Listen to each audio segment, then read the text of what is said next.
আসসালামু আলাইকুম ভিউয়ার্স, আজ আমি খুবই মজার আমের একটি ডেজার্ট আপনাদের সাথে শেয়ার করব। ইনশাল্লাহ আশা করছি আপনাদের কাছে অনেক ভালো লাগবে। তো চলুন তাহলে শুরু করি। আমি এখানে হাফ কেজির একটু বেশি লিকুইড দুধ নিয়েছি। আপনারা চাইলে এর চেয়েও কম নিতে পারেন এবং বেশি নিতে পারেন। তো আমি দুধের ভিতরে দিয়ে দিচ্ছি সাবুদানা। এখানে হাফ কাপের মতো সাবুদানা আছে। এই সাবুদানা আমি ভালো করে ধুয়ে নিয়েছি এবং কুসুম গরম দুধের ভিতর দিয়ে দিচ্ছি। তো আপনারা যদি আর একটু বেশি বানাতে চান তাহলে 1 কাপের মতো দিয়ে দিবেন। তো আমি নেড়ে দিচ্ছি।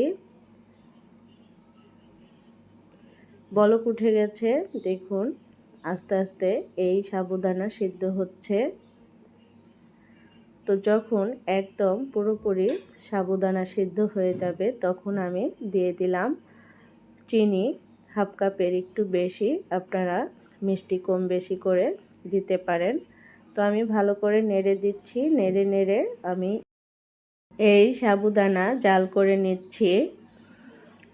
তো জাল করা হয়ে গেছে।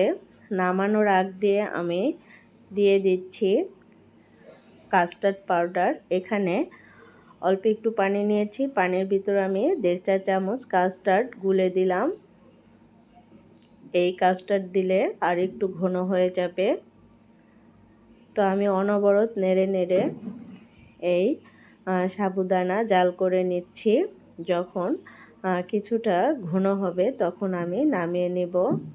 তো ভিউয়ার্স দেখুন ঘন হয়ে গেছে, আর ঘন করব না। এরকম অবস্থায় আমি চুলা অফ করে দিয়েছি।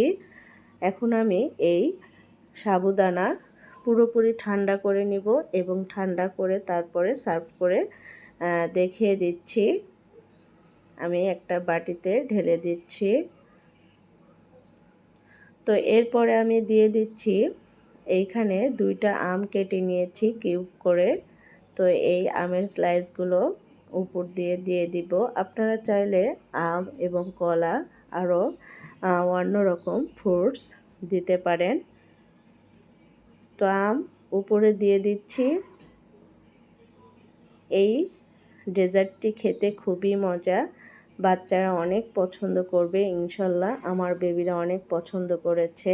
একবার হলেও ট্রাই করে দেখবেন, সবাই পছন্দ করবে। তো আমগুলো দিয়ে দিলাম, আমের স্লাইসগুলো দিয়ে দিলাম। আপনারা চাইলে এখনই খেতে পারেন, আর যদি মনে করেন যে ঠান্ডা করে খাবো সেটাও হয়। তো আমি ঠান্ডা করার পরে আপনাদেরকে সার্ভ করে দেখিয়ে দিচ্ছি।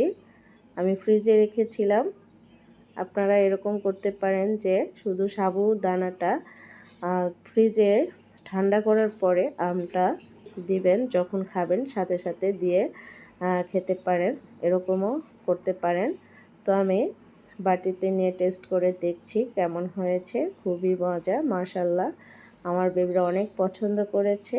তো ভিউয়ার্স আপনারাও ট্রাই করবেন। আজকের মতো এখানেই বিদায় নিচ্ছি। আল্লাহ হাফেজ।